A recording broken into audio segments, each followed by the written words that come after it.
오늘 우리 함께 나눌 하나님의 말씀은 사무엘상 14장 1절에서 15절까지의 말씀입니다. 하루는 사울의 아들 요나단이 자기의 무기를 든 소년에게 이르되 우리가 건너편 블레셋 사람들의 부대로 건너가자 하고 그의 아버지에게는 아뢰지 아니하였더라.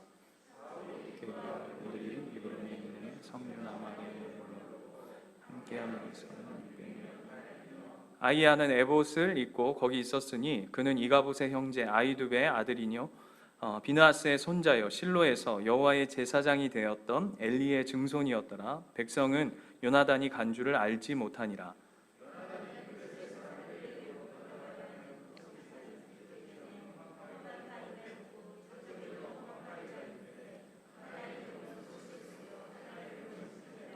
한 바위는 북쪽에서 민막스 앞에 일어섰고 하나는 남쪽에서 게바 앞에 일어섰더라.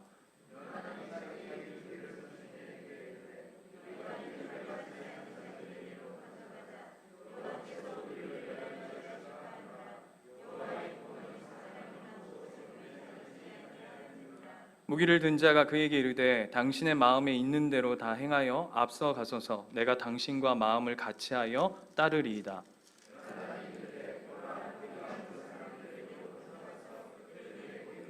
그들이 만일 우리에게 이르기를 우리가 너희에게로 가기를 기다리라 하면 우리는 우리가 있는 곳에 가만히 서서 그들에게로 올라가지 말 것이요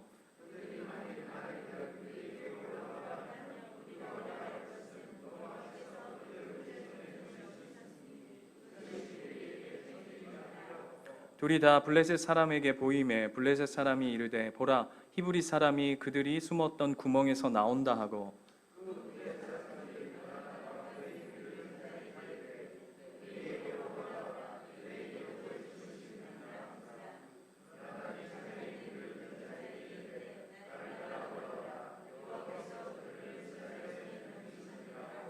요나단이 손발로 기어 올라갔고 그 무기를 든 자도 따랐더라. 블레셋 사람들이 요나단 앞에서 엎드려짐에 무기를 든 자가 따라가며 죽였으니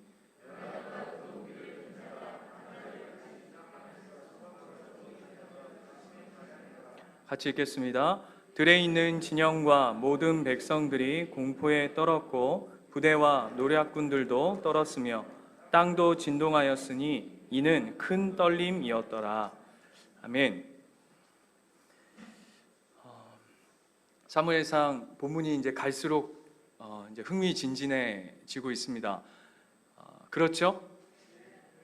저는 준비하면서 이게 참 재밌고 참 하나님 말씀은 참 신묘막측하다라는 은혜를 누리고 계신데 여러분은 어떠신가 모르겠습니다. 같은 마음이기를 축원드립니다. 우리가 지지난주에 이제 블레셋과 이스라엘 백성들의 그 전쟁의 모습들을 우리가 살폈습니다. 여러분 기억나십니까? 그 블레셋은 병거가 3만이었고, 그렇죠? 이스라엘 백성은 그 군사가 몇 명 정도 됐죠? 600명. 그리고 블레셋 군인들은 해변의 모래와 같이 그냥 아주 수두룩 빽빽한, 그러니까 이게 싸움이 전혀 안 되는 전쟁이었다라는 것을 지지난주에 이렇게 살폈는데요. 그 본문이 오늘 14장으로 이어받고 있는 겁니다. 그런데 여러분 기억하십니까? 이 전쟁이 누구 때문에 시작된 전쟁이었죠? 13장 3절 가볼까요? 그렇다면 하나님께서 이 전쟁에 특별히 요나단을 통해서 하나님이 보여내고 싶은 어떤 전쟁의 내용이 있으신 거지 않겠습니까? 왜냐하면 시작도 요나단 때문이고, 그리고 오늘 14장에 그 일을 헤쳐가는 그 중심의 핵심 인물이 누구냐 하면 사울이 아니라 오늘 요나단입니다.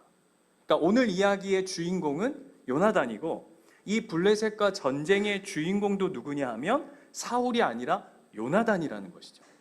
그래서 요나단이 이 전쟁을 어떻게 바라보고 있고 어떻게 행하고 있고 그 전쟁 가운데 어떤 고백으로 가고 있느냐가 이 전쟁의 핵심이고 이 요나단 이야기의 핵심인 것이죠. 이해가 되시죠? 그러면 마땅히 누굴 추적해 가야 될까요? 요나단입니다. 네, 요나단. 그런데 지난주에 살펴본 것처럼 사울은 사면초가입니다. 사면초가. 이 전쟁에 있어서 완전히 사방팔방이 꼼짝없이 묶여 있었던 모습을 이게 보게 되죠. 그래서 사울은 누구를 의지하며 이 전쟁을 감당하려고 했죠? 여러분 기억하십니까? 누가 핵심이었죠? 사울은? 사람이었어요. 기억하시죠? 하나님이 이 전쟁의 핵심이 아니라 사람. 그래서 사울은 쪽수가 중요했습니다. 쪽수. 그렇죠? 얼마나 우리에게 이 군사력이 있느냐라는 거 하는 것이 중요했는데, 오늘 본문의 요나단은 어떤 고백을 하고 있느냐라는 것을 볼 때 1절 말씀을 한번 볼까요?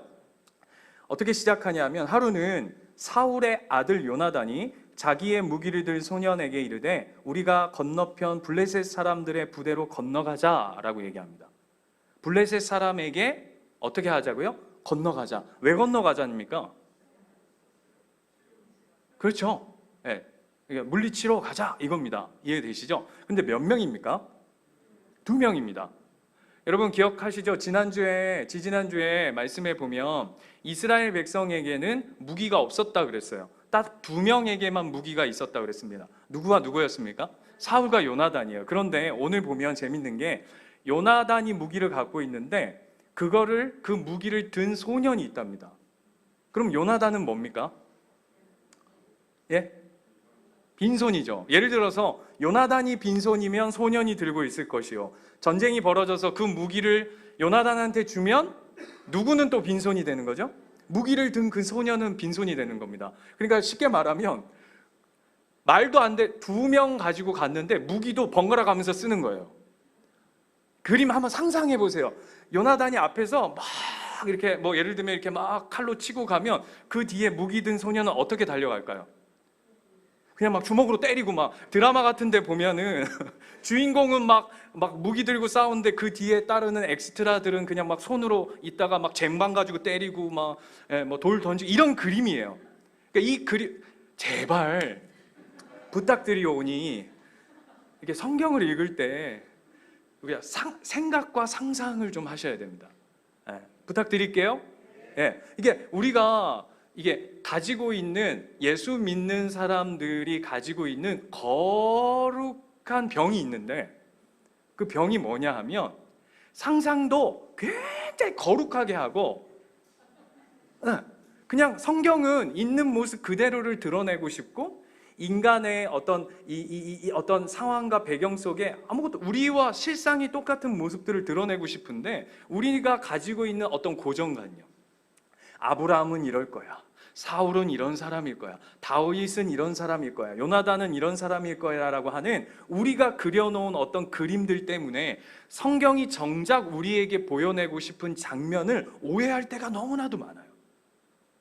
그러면 성경이 정말 중심을 가지고 우리한테 야, 이런 거다 라고 얘기하는데, 우리는 이렇게 멀찌감치 에이, 아니지, 그럴 리가 있나, 우리 하나님이 아이고 그래도 믿음 있는 요나단이, 아이고 사울이, 이렇게 생각할 수 있으니까 제발 이렇게 뚜껑을 열고, 그리고 여러분의 마음을 활짝 열고 주님 앞에 본문이 드러내는 모습들로 한번 같이 추적해 보자고요.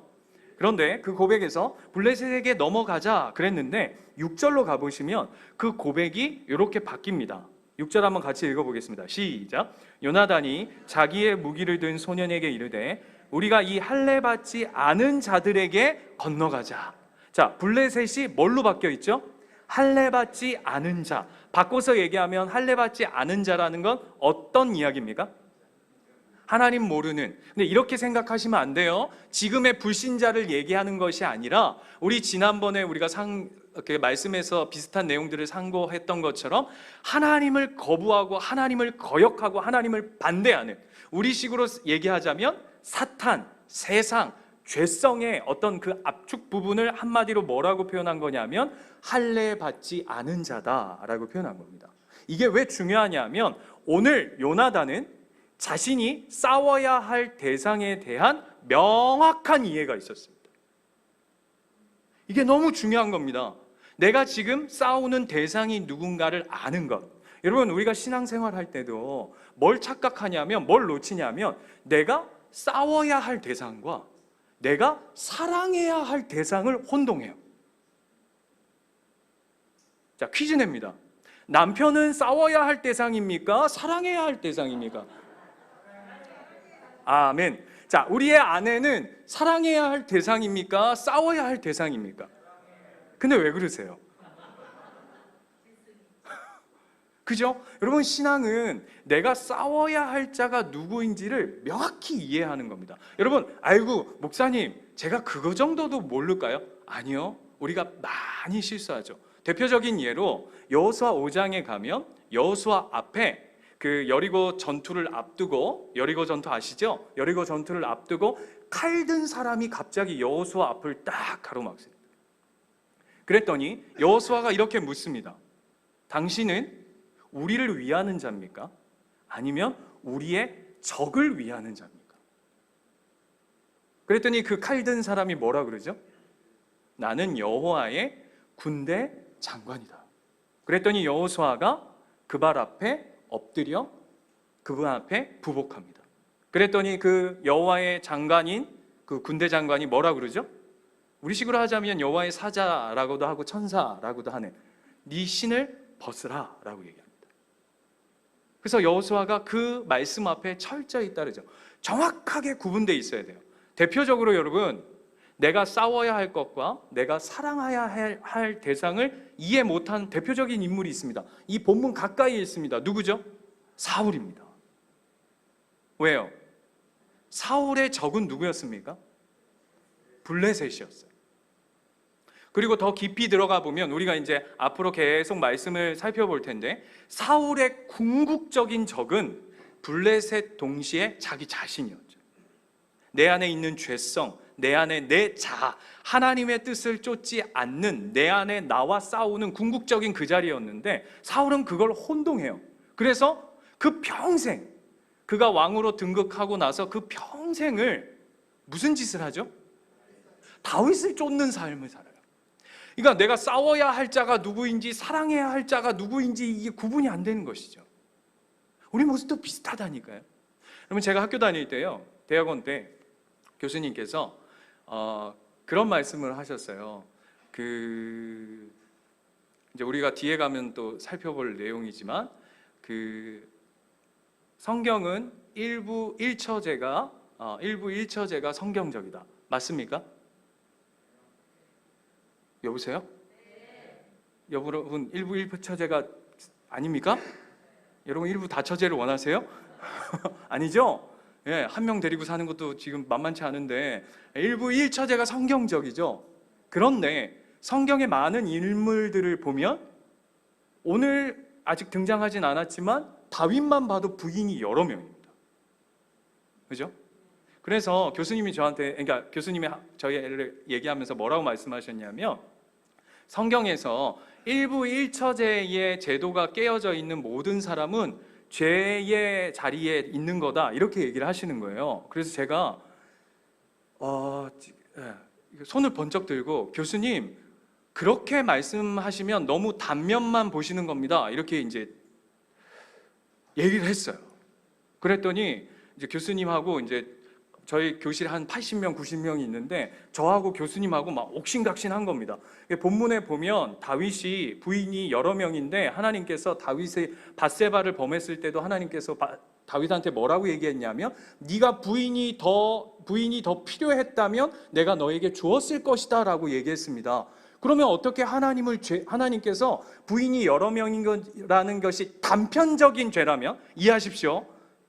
오해하시면 안 됩니다. 저도 여러 명 부인을 두겠다는 얘기를 하는 게 아니라, 성경을 그렇게 단순히 그렇게 요건 죄, 요건 아니고, 요건 죄, 요건 아니고 이렇게 단편적으로 이렇게 잘라서 이해하는 건 굉장한 오해를 남깁니다. 다윗만 봐도 그렇지 않습니다. 아브라함만 봐도 그렇지 않습니다 라고 막 핏대를 막 세워서 하니까, 앞에 교수님이 점점 어떻게 됐냐면, 여기서부터 이제 뭐 벌건게 쭉 이제 올라오신 거죠. 그러니까 무슨 얘기입니까? 제 이야기가 좀 일리가 있는 거예요. 네. 그러니까 이제 교수님 당황하기 시작했어요. 그러다가 갑자기 한 몇 분 막 옥신각신하다가 교수님 저한테 뭐라고 하시면, 그러면 자네, 이렇게 부르세요. 전전도사는 아내를 여러 명 두는 게 죄가 아니란 말인가? 이를 딱 갑자기 그 순간 제정신이 돌아왔어요. 어떤 정신이었냐면 내용의 싸움이 아니라 지금 내가 교수님하고 싸우고 있구나. 여러분 아시죠?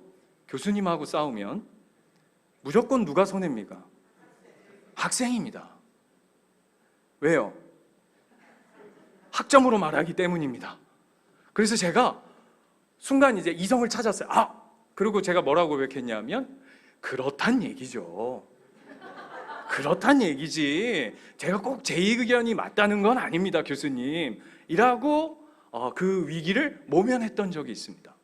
제가 왜 이야기를 하냐면 우리가 신앙생활을 하다 보면 뭘 놓치냐면 내가 섬겨야 할 대상, 내가 사랑해야 할 대상, 내가 싸워야 할 대상이 이 구분이 모호해져 가지고 싸워야 할 때 섬기고 섬겨야 할 때 싸우고 이런 일들이 우리의 삶 가운데 벌어지는 일들이 비일비재할 때가 많아요. 여러분 이걸 정확히 명확히 하셔야 돼요. 나는 누굴 섬기고 누구와 싸우고 누굴 사랑하고 있는가에 대한 명확한 이해가 있으셔야 할 줄 믿습니다. 그리고는 그 요나단의 고백이 어디로 이어지냐 하면 7절 말씀 한번 볼까요? 6절 말씀 다시 한번 볼까요? 6절 말씀 하반부에 보면 요나단이 자기의 무기를 든 소년에게 이르되 우리가 이 할례 받지 않은 자에게로 건너가자. 그 다음 같이 한번 읽어보겠습니다. 시작. 여호와께서 우리를 위하여 일하실까 하노라. 여호와의 구원은 사람이 많고 적음에 달리지 아니하였느냐. 아멘이십니까? 오늘 하나님께서 요나단을 통해 이 전쟁을 시작하시고 이 요나단을 통해서 이 전쟁의 주인공을 삼으신 이유는 뭐냐 하면 이 고백을 하나님께서 실행하시기 원함 때문입니다. 어떤 고백이요? 하나님의 전쟁은 다시요. 여러분 답하실 수 있어야 합니다. 뭘 봐야 한다고요? 첫 번째, 하나님의 일하심. 그리고 두 번째요. 그 하나님의 전쟁과 구원은 사람의 많고 적음에 있지 않다. 바꿔서 얘기하면 그 전쟁은 누구에게 속한 전쟁이죠? 하나님께 속한 전쟁이라는 거예요. 그런데 이 지금 요나단의 고백과 반대되어지는 성경의 세팅이 있습니다. 여러분 한번 잘 보세요. 그러니까 다시 제가 정리해 드릴게요. 이 요나단의 고백과 반대되어지는 오늘 이야기에 성경의 세팅이 있어요. 그럼 이게 누구에게 속한 세팅일까요? 사울이겠죠. 그렇죠? 사울. 자, 사울의 세팅을 볼 텐데요. 자, 2절 봅시다. 2절에 보면 사울이 기브와 변두리 미그론에 있는 성려나무 아래에 머물렀고 함께한 백성은 600명 가량이다 라고 얘기합니다. 자, 기브와 변두리에 있답니다. 자, 여러분 기브아가 어디죠? 거기죠. 그죠? 거기죠. 그렇죠? 근데 여기 기브아가 왜 중요하냐면 사울의 고향이 기브아입니다. 기억하십니까?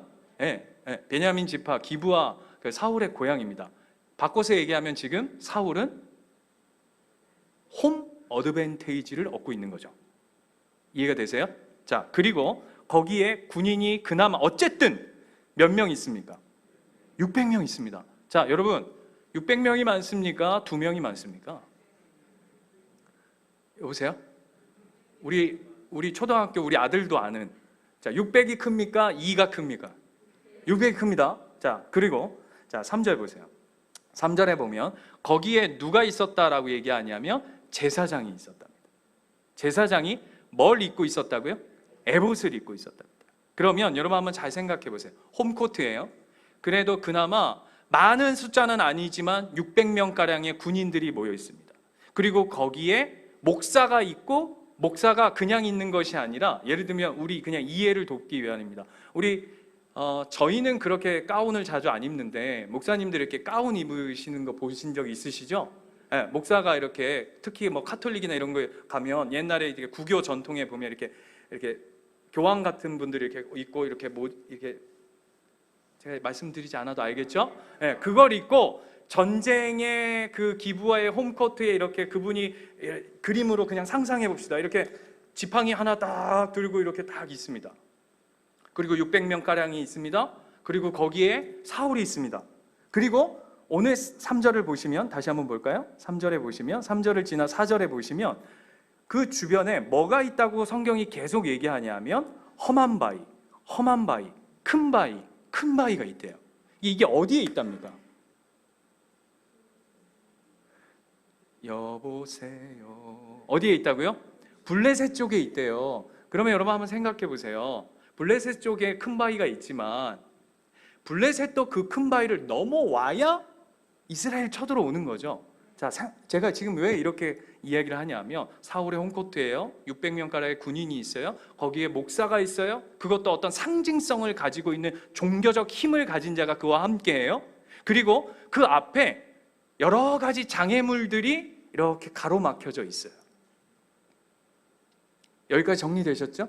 그러면 하나님이 역사하시려면 요나단에게 역사하시는 게 빠릅니까? 사울 쪽에다가 역사하시는 게 빠릅니까? 여러분이 601명째 군사라고 한번 생각해 보십시오. 601, 효찬 집사님 602, 현희 집사님 603, 604, 605, 606, 607, 608. 그러면 여러분은 요나단 따라가시겠어요? 그나마 600명이라도 있는 그 무리 안으로 들어가시겠어요? 대답 잘하세요. 보냅니다. 어디에 가시겠어요? 사울 쪽에 가겠죠. 그나마 보호가 되고 그나마 그래도 제사장이 서가지고 거기서 뭐 하고 있겠습니까? 제사장이 1번 고스톱 친다, 2번 윷놀이 한다, 3번 탁구 친다, 4번 기도한다. 기도하고 있겠죠. 전쟁을 앞둔 목사로서 당연하지 않겠습니까? 그러면 우리는 당연히 마음이 600명이 머물러 있는 기브와 사울이 있는 왕이 있는 그곳으로 갈 것이라고요. 그런데 하나님은 어디에 역사하셨죠? 오늘 그 이야기 하고 싶은 거예요.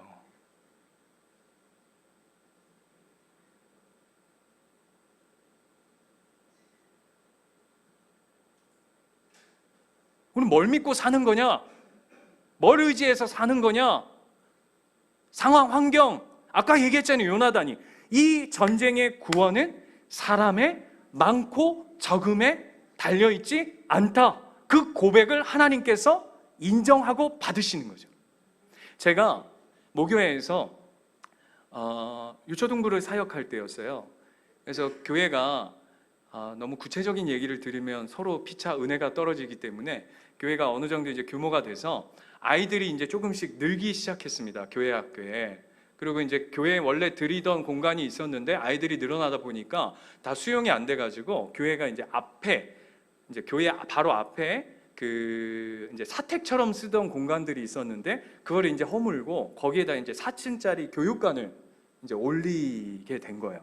그래서 이제 교회에서 어떻게 했냐면 다음 세대를 위해서 하나님 앞에 헌금하자. 그래서 참 이게 저도 이제 유초등부 아이들하고 할 때 아이들 막 100원, 막 1000원, 뭐 어떤 애들은 막 뭐라고 썼네 하면 종이에다가 하나님 제가 어른이 되면 100만 원을 헌금할게요. 이렇게 백지수표 이렇게 해가지고 이렇게 막 내고 거기다 기도하고. 근데 이게 진짜 마음을 들여서 이렇게 막 해가지고 드디어 이제 교육관이 지어진 거예요. 그런데 이상한 일이 교육관이 그렇게 아이들을 위해서 지어졌다고 그러는데 유초등부가 이제 제가 유초등부 담당이었는데 유초등부가 얼마나 기가 막히냐면 1학년부터 6학년까지가 이제 유초등부 전체를 이제 제가 맡았어요. 근데 아이들이 얼마나 많았냐면 100명이 넘었습니다. 여러분 1학년부터 6학년이 100명이 넘으면요 거의 전쟁터입니다. 경험 안 해보셨죠? 그러니까 해보셨어요 진짜로? 1학년만 100명 아니고 2학년만 100명 아니고 1학년부터 6학년까지가 100명이면 이게 온 세대가 다 있어요. 1학년, 2학년들은 주로 제가 그때는 이제 20대 때 전도사 때니까 거의 제가 놀이터예요. 목에 올라타고 제가 한번 우리 선생님들한테 얘기했는데 제가 우리 아이들 한 줄로 생겨놓고 DBDB 딥만 1시간 넘게 한 적이 있어요. 막 끝이 없어. 돌아가 DBDB 딥 이것만 하는데 애들이 너무 행복해요. 그런데 100명이 넘는데 갑자기 당연히 저희가 1층이나 2층이나 쓸 줄 알았어요. 왜죠? 여러분 미취학일수록 높은 층에 가면 위험하니까 보통 저층에다 하고 위로 갈수록 이제 고학년들로 하잖아요. 그런데 갑자기 3층이 중등부, 4층이 고등부래요. 그거 좋다. 그럼 당연히 우리가 1층이거나 2층이거니 했는데 갑자기 저희 보고 지하로 가래요. 근데 지하가 얼마나 지하냐면 1층을 주차장으로 썼기 때문에 지하가 완전 지하예요. 느낌. 그래서 지하가 어떤 지하냐면 매주 아침마다 애들 데리고 예배를 드리려면 제습기를 미리 토요일부터 막 돌려놓는데 주일날 가면요 물이 넘치고요 곰팡이 냄새가 막 쩔어 있는, 그림 그려지십니까? 네, 그런 곳입니다. 그래서 우아했죠. 사역자인 제가 목요회기도 하고 그래서 물었어요. 목사님 그럼 1층 2층은 누가 씁니까? 그랬더니 어린이집이 들어온다는 거예요. 그러니까 쉽게 말하면 교회에서 하는 어린이집. 멍해졌어요. 그럼 이거를 어린이집을 위해서 만드신 건가? 그래서 아니 우리 교회 다음 세대를 위해서 지으셨다면서요. 그랬더니 어린이집 아이들도 다음 세대지. 굉장히 설득 맞는 말인데 느낌 아시겠죠? 이게 찝찝한 거. 근데 아침마다 그래서 저희가 9시 예배인데 아이들이 8시에 와요. 뭐 하는지 아세요? 청소해. 물 퍼내.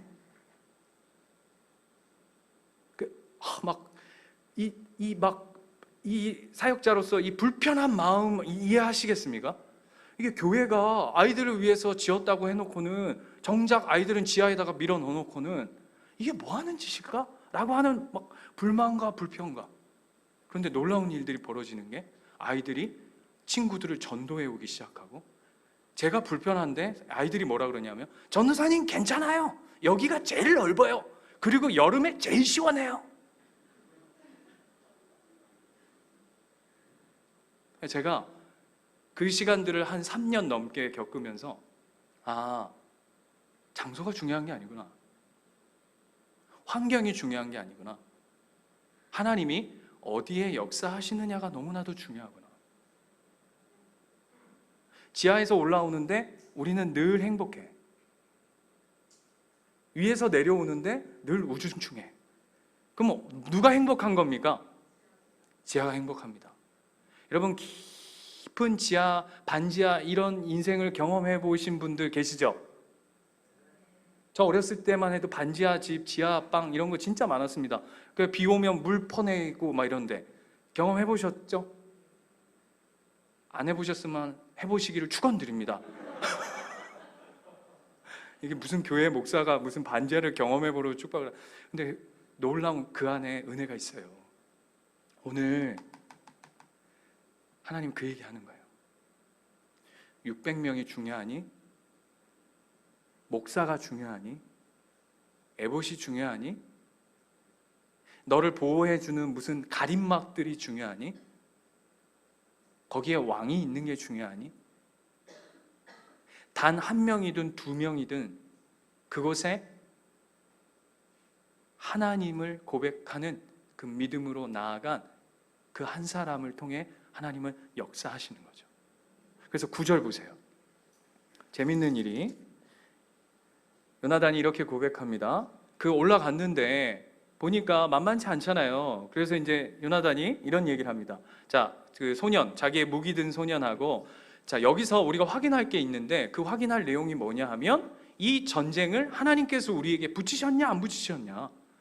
그게 중요한 거잖아요. 이 전쟁에서. 그렇죠? 고백만 있는 게 중요한 게 아니라 하나님이 이 전쟁, 나를 통해 전쟁을 이루실 것을 하나님이 기뻐하시는가를 확인하는 작업들이 필요한 것이죠. 요나단이 철저히 그걸 확인하는 거예요.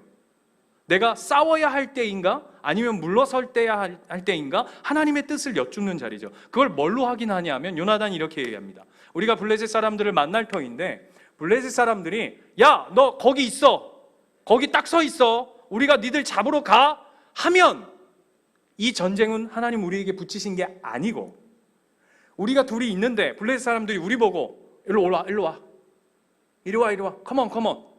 여러분, come up, 올라가야 되니까 come up, 올라와, 이리 올라와 라고 하면 이 싸움은 우리에게 붙이신 거다 라고 하는 거예요.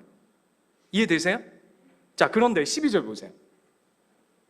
아니나 다를까 12절에 그 부대 사람들이 요나단과 그의 무기를 든 자에게 이르되 우리에게로 어떻게 해라? 올라오라 그래요. 그러면 이제 뭐가 떨어진 겁니까? 하나님의 사인이 이제 떨어진 거죠. 그랬더니 그 다음 읽어보세요.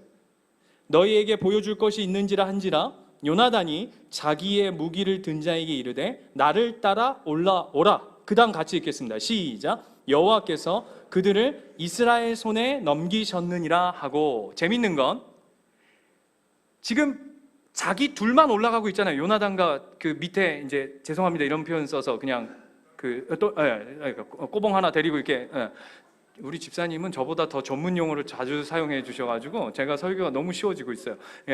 그 이제 옆에 종 하나 데리고 이렇게 올라가고 있는데 그 전쟁이 뭐라고 고백하고 있는지를 잘 보세요. 그들을 누구의 손에? 요나단의 손이라고 하지 않습니다. 우리의 손에 붙이셨다라고 얘기하지 않고 누구에게 넘기셨다고요? 이스라엘이라고. 이 고백이 진짜 중요한 거예요. 왜죠? 지금 요나단이 혼자 하고 있는, 아니요, 둘이 하고 있는, 둘도 아니야, 그냥 이렇게 생각하시면 돼요. 요나단 혼자 감당하고 있는 이 고백을 하나님은 누구를 통해 듣고 싶은 거예요. 원래 누가 이렇게 행해야 되는 거죠? 이스라엘이. 그걸 가르치고 싶은 거예요. 어떤 그냥 요나단 한 사람의 고백이 아니라 이 고백은 이스라엘 전체 하나님의 백성의 전체 고백이기를 원하시는 거죠. 그래서 누굴 끌어올리시는 거예요? 요나단이라고요. 요나단. 그리고는 14절에 보면 이렇게 돼 있어요. 요나단과 그 무기를 든 자가 반나절 가리 땅 안에서, 반나절 가리 땅이 뭐냐면 소가 가리하는 땅 크기를 얘기하는 겁니다. 소가 하루 가리하면 대충 10,000평을 간답니다. 1,000평을 간다. 죄송합니다. 1,000평을 간답니다. 하루 왼종일 소가. 저는 소를 안 키워봐가지고 잘 모르는데 소 키워보신 분 1,000평 정도 가나요? 타곤 집사님? 네, 그렇답니다. 타곤 집사님이 시골 출신이어가지고 1,000평을 가면, 근데 반나절이면 몇 평 정도 되냐면 한 500-600평 되는 겁니다. 우리 예배당이 한 60평 되거든요. 이거 10배. 상상해 보세요. 이 10배 안에서 싸움이 벌어지는 거죠. 그죠? 한번 그림 그려보세요. 이거 한 10배 돼 있는 사이즈에서 2명이 날뛰기 시작하는 겁니다. 그래서 몇 명 죽이죠? 20명 죽입니다. 여러분 한번 생각해 보세요. 요거 10배 되는 사이즈에서 2명이 날뛰어서 20명 죽였다. 그게 블레셋한테 무슨 데미지를 줍니까?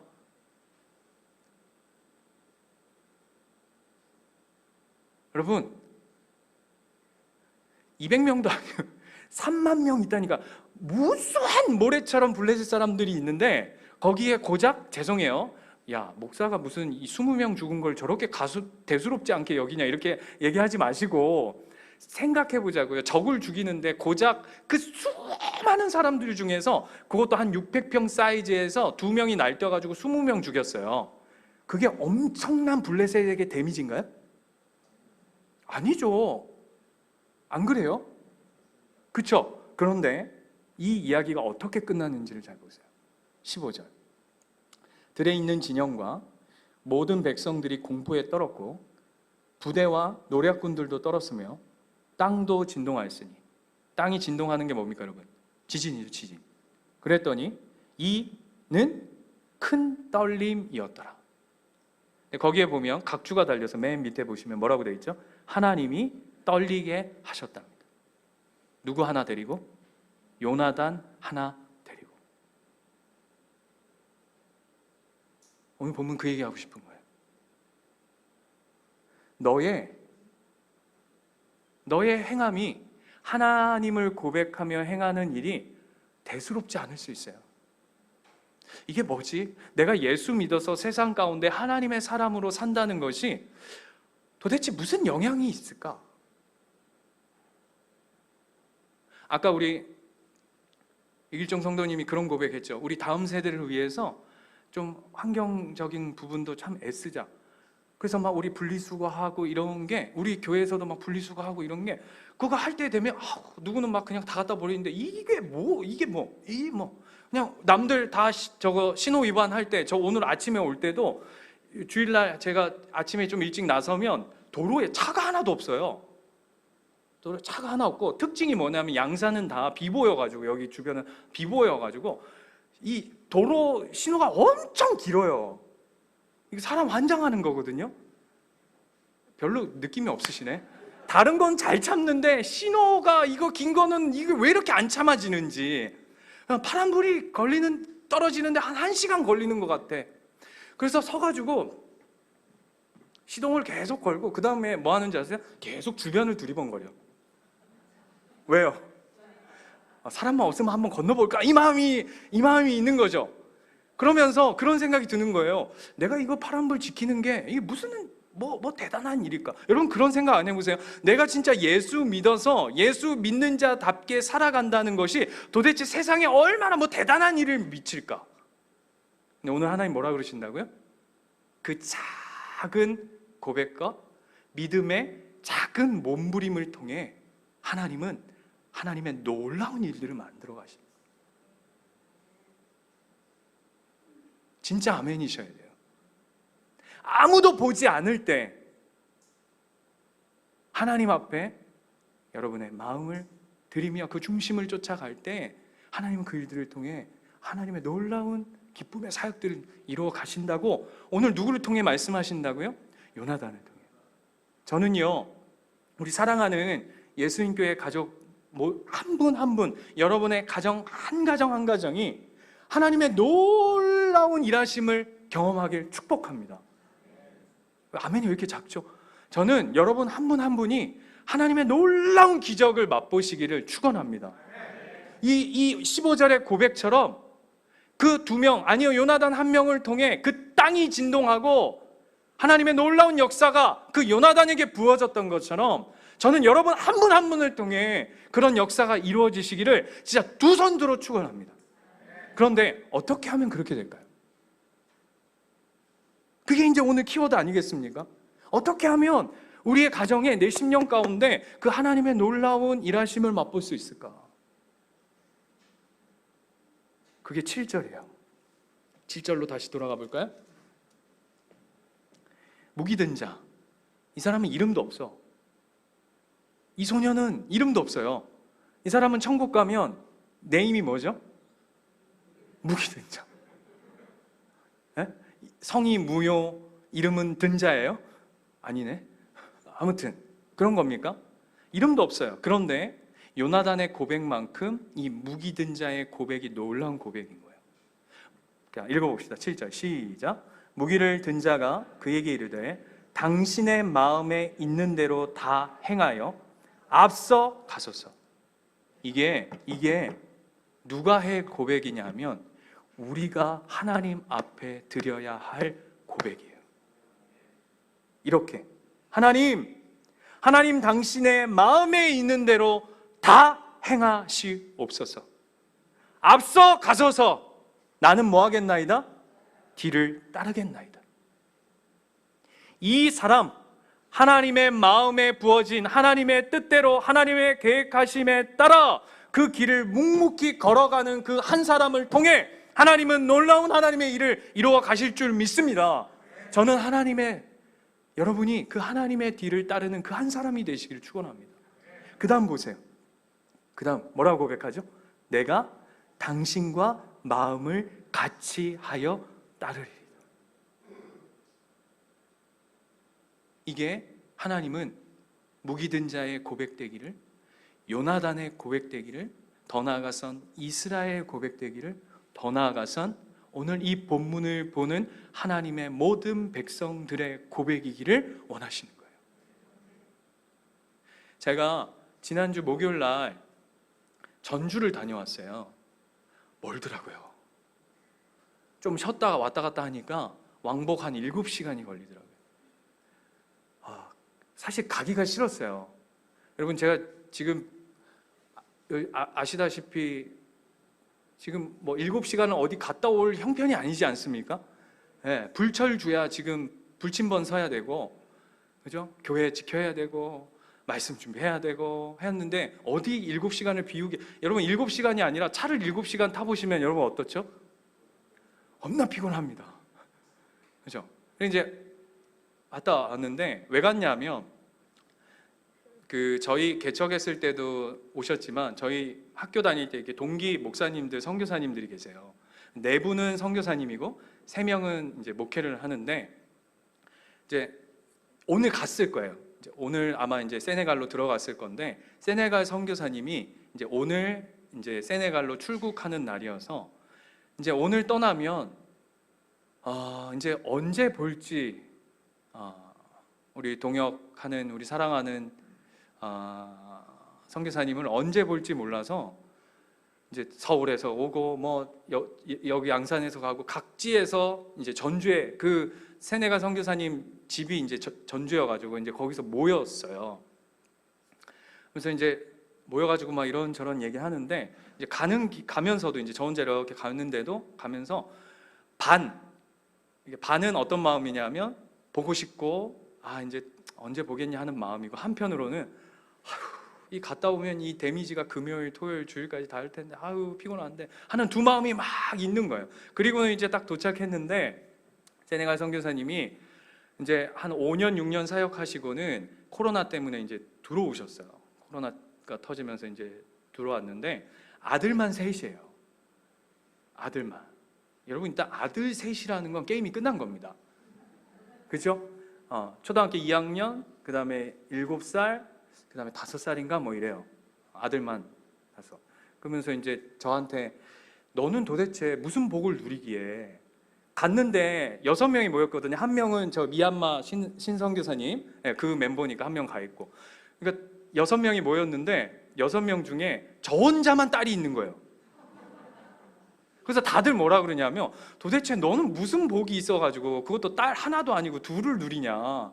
그래서 제가 부러우면 지는 거다 뭐 이런 얘기 막 하고 있는데, 이건 지나가는 얘기고, 선교사님이 이제 다시 들어가야 되는데 이제 선교 단체에서 이제 빨리 들어가라 이렇게 이제 떨어진 거예요. 그런데 이제 뭐가 문제냐면 큰애가 2학년인데 천식이 심해요. 그러니까 세네갈만 들어가면 애가 아프고 나오면 나. 그럼 이게 미치는 거 아닙니까? 선교사 자녀가 있는데 선교지를 가면 아파. 나오면 나. 그러니까 나왔는데 이제 천식이 조금씩 이제 낫고 있는 거죠. 그러니까 아내 되시는 선교사님이 부모 마음은 딱 똑같지 않겠습니까? 그러니까 뭐라고 했을까요? 좀만 이따 가자. 얘 좀 낳고 나면 가자. 여러분 저 같아도 그 마음일 것 같아요. 낳고 가자. 안 갈 거 아니잖아. 근데 이제 선교 단체에서는 빨리 들어가라 하고. 그리고는 두 번째 어떤 마음이냐면 그럼 너 혼자 가라. 무슨 말인지 알겠죠? 우리 남편 선교사님한테 너 혼자 먼저 가라. 그럼 우리 뒤에 갈게. 이제 그래가지고는 이제 죄송해요. 선교사님 두 부부가 옥신각신한 거예요. 언제 가냐? 좀 이따 가자. 지금 가야 된다. 아니다. 막 옥신각신 막 하는데 이제 남편 선교사님이 아내 선교사님한테 이렇게 얘기했대요. 여보, 우리 선교사다. 하나님 길을 걷기로 결단했는데 아이가 아프다고 미루고, 뭐가 안 된다고, 돈 없다고 미루고, 뭐뭐 한다고 미루고, 그러면 이거 뭐 될 값이 없다. 그냥 들어가자. 들어가서 하나님 그 사역이면 하나님 낫게 하실 거고 모르겠으니까 그냥 우리 들어가서 싸웁시다 하고는 결론 낸 거예요. 어떻겠습니까? 두 사람 다 마음이 무거웠겠죠. 그리고는 간 날 여러분 노쇼, 요즘 노쇼 아시죠? 그 백신 안 맞으신 분들이 이제 남는 거. 그래서 선교사님들이 이제 노쇼가 돼가지고 이제 맞고 이제 아들은 이제 마지막으로 들어가기 전에 이제 검사하고 어쨌든 약이라도 좀 타가고 하자고 이제 병원에 갔는데, 병원에 가서 이제 사진을 찍고 검사를 했는데 의사 선생님이 이상하네. 왜냐하면 그 병원을 여기서 들어와서 계속 그 천식 때문에 그 병원을 갔으니까 한두 번 간 병원이 아니잖아요. 제발 좀 끄덕여 주세요. 도와주세요. 몇 번 간 병원인데 의사 선생님이 이상하네. 이거 다시 한번 사진 찍어 봅시다. 이거 뭐 좀 이상합니다. 그러면서 마지막 말이 교회 다니세요? 그러시더래요. 그 이유가 뭘까요? 나은 거예요. 근데 나은 정도가 아니라 없어져 버렸대요. 그러니까 성기사님이 뭐라 그러냐면, 하나님 나 들어가라고 선물은 주셨는데 신우가 겁이 난다. 근데 그 말을 듣는데요, 하나님이 저한테 주신 선물인 것 같은 거예요. 제가 왜 가기 싫었냐면요,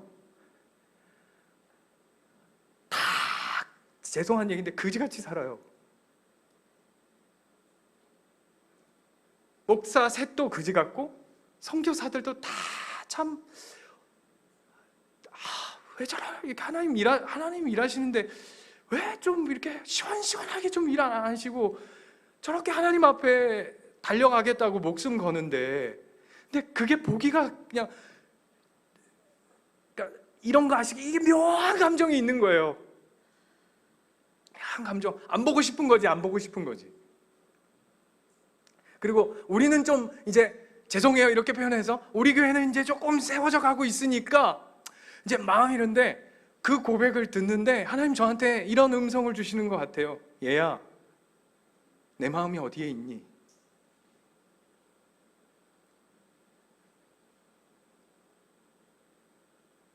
코로나라고? 어렵다고?